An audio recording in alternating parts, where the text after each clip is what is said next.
Thank you for joining us. I'm Courtney Cole with the WBZ News Update and a look at our top stories. Starting in Everett, where there was a fire rescue. A small child pulled from a burning apartment building. This was on Hancock Street. Now, fire officials tell us around 8 this morning, 2 Everett DPW workers rushed right into a burning building when they saw smoke. They were also able to alert a firefighter that a young girl was trapped by those flames.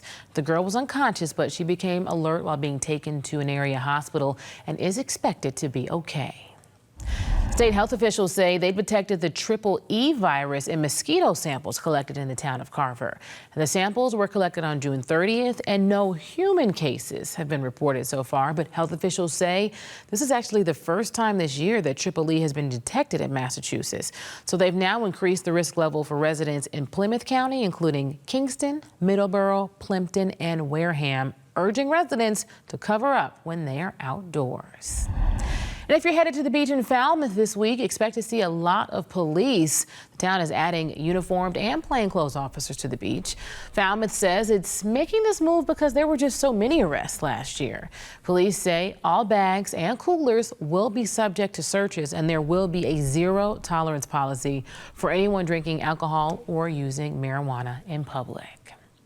Now, speaking of the beach, the weather seems to be working in our favor during this holiday week here. Let's go ahead and get a check of your next weather forecast with meteorologist Jason Mikell as we continue to celebrate.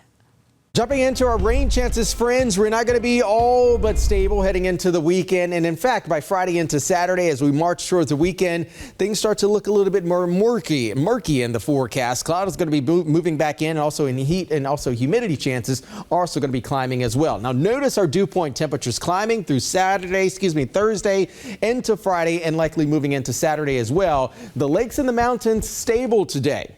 A little bit stable tomorrow, and even more stable once again to Friday. But again, Friday into Saturday, look at that. Rain chances beginning to move back in. 4th of July forecast. Here we go. Widespread 80s, climbing into the upper 80s, around 90 degrees, at least feeling like 90 degrees because of the extra humidity that will be in the atmosphere. Now we're moving into that point of the year, friends, where things start to look a little bit and even feel a little bit more uncomfortable outside. As you can see, a mess of a situation happening east of the country, at least east of the Mississippi. We do have an area of low pressure off to the south and also east there in the Atlantic Ocean. But also notice this mess of a situation with a frontal boundary draped right back along and just to the west of the I-95 corridor. As we move into tomorrow evening, notice we do have a lot of cloud cover, but also that south wind. There's going to be a chance for a spotty rain shower and maybe a rogue storm that roars through the region. But again, the best rain chances arrive Friday night heading into early Saturday as we push this energy with this area of low pressure right along the I-95 corridor. Even on Saturday morning, it is going to be muggy outside. It's going to be cloudy,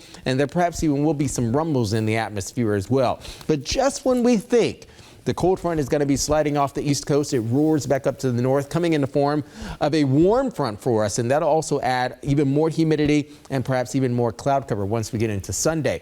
This is why our next weather forecast will likely keep our temperatures hoisted in the upper 80s near 90 degrees for us on Sunday and even into Monday and Tuesday, well after the 4th of July. Jason, thank you. I'm Courtney Cole, and this has been a WBZ News Update.